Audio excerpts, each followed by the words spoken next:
పెద్ద నోట్ల రద్దు తర్వాత నగదు కోసం ప్రజలు ఎదుర్కొంటున్న ఇబ్బందులు తీర్చడానికి తీవ్రంగా ప్రయత్నిస్తున్న కేంద్రం డిజిటల్ లావాదేవీలు చేసే వారికి బంపర్ బొనాంజా ప్రకటించేందుకు సిద్ధమైంది. వారం 3 నెలలకోసారి డిజిటల్ లావాదేవీలు నిర్వహించే వర్తకులు, వినియోగదారుల డ్రా తీసి బహుమతులు అందించనుంది. ఇందుకోసం 125 కోట్ల బడ్జెట్తో పథకాన్ని రూపొందించాలని ఎన్పీసీఐకి నీతి ఆయోగ్ ప్రతిపాదించింది.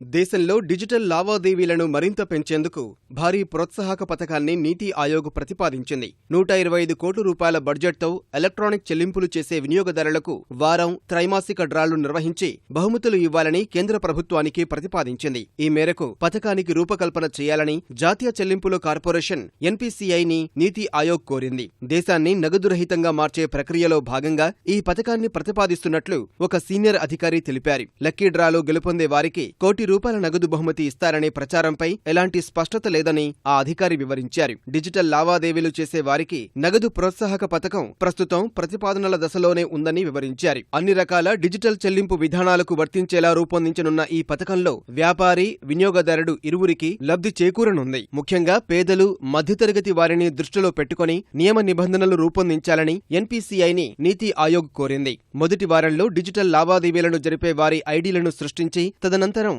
వాటిపై డ్రా తీయనున్నట్లు సమాచారం. ఎలక్ట్రానిక్ చెల్లింపులతో దేశాన్ని డిజిటల్ నుంచి డిజిధన్ గా మార్చనున్నట్లు నీతి ఆయోగ్ నిన్న విడుదల చేసిన ఒక ప్రకటనలో పేర్కొంది.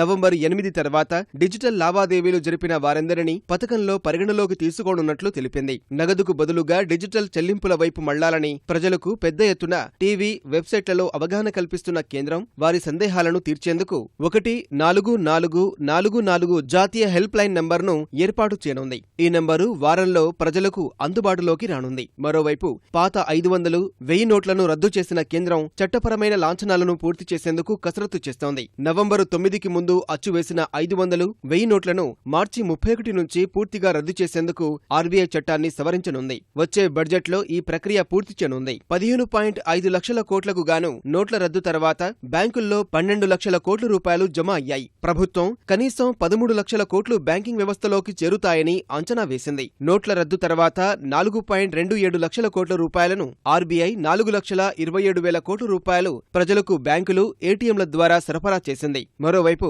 ప్రజలు జమ చేసిన పాత, కొత్త నోట్లకు సమానమైన విలువను వారి ఖాతాల్లో చూపాలని ఆర్థిక శాఖ బ్యాంకులకు లేఖ రాసింది. ఈ విషయంలో ఎలాంటి తేడా రాకుండా చూడాలని నిర్దేశించింది.